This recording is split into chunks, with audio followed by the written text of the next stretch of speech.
ঢাকায় জমকালো আয়োজনে চলল বিপিএল মিউজিক ফেস্ট।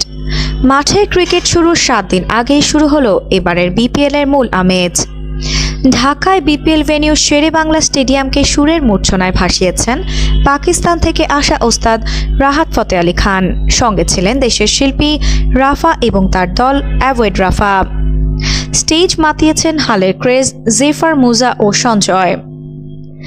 একদিন বিরতি দিয়ে বিপিএল এর মিউজিক ফেস্টের গন্তব্য এবার সিলেটে। বাংলাদেশ প্রিমিয়ার লিগের অন্যতম ভেন্যু সিলেট আন্তর্জাতিক স্টেডিয়াম। সেখানে হবে সঙ্গীতের উৎসব। আপনি কি ফটোগ্রাফার খুঁজছেন? আমাদের আছে এক ঝাঁক অভিজ্ঞ ফটোগ্রাফার। সেই সাথে আমাদের আছে সরকারি ও আন্তর্জাতিক প্রতিষ্ঠানের সাথে কাজ করার এক বিশাল অভিজ্ঞতা। আমরা কর্পোরেট, মডেল, প্রোডাক্ট, ওয়েডিং, জন্মদিন সহ সকল ধরনের স্পোর্টস ফটোগ্রাফি সর্বোচ্চ কম মূল্যে করে থাকি। এছাড়াও আমাদের আছে নিজস্ব স্টুডিও। তাই আপনার ফটোগ্রাফি যে কোনো সেবা নিতে আমাদের সাথে আজই যোগাযোগ করুন। প্রতিবার উদ্বোধনী অনুষ্ঠান কেবল ঢাকা কেন্দ্রিক হলেও এবারের সেটাকে 3 ভেন্যুতে ছড়িয়ে দেওয়ার উদ্যোগ নিয়েছে বাংলাদেশ ক্রিকেট বোর্ড। আগামীকাল সিলেটে বিপিএল মিউজিক ফেস্টের লাইন আপে অবশ্য কিছু পরিবর্তন আসছে।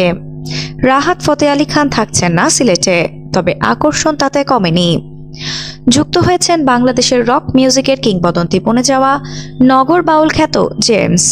তার সঙ্গে থাকছেন শিল্পী আসিফ আকবর। পারফর্ম করবেন মুজা ও সঞ্জয়, তবে জেফারের বদলে সিলেট মাতাবেন তোশিবা। সিলেটে এই কনসার্ট দেখা যাবে সর্বনিম্ন 500 টাকায়। দেখা যাবে গ্যালারিতে বসে।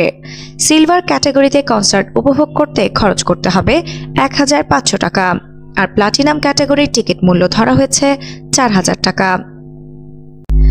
সিলেট জেলা স্টেডিয়ামে হবে এই মিউজিক ফেস্ট। দুপুর 2:30টা থেকে দর্শকদের জন্য খুলে দেওয়া হবে স্টেডিয়ামের প্রবেশদ্বার। ভেতরে প্রবেশ করা যাবে বিকেল 5:30টা পর্যন্ত।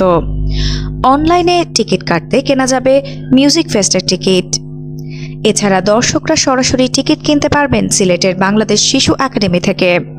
সিলেট আন্তর্জাতিক স্টেডিয়ামের টিকিট বুথেও মিলবে এই কনসার্টের টিকিট। আফসানা নওরিন, বাংলা স্পোর্টস।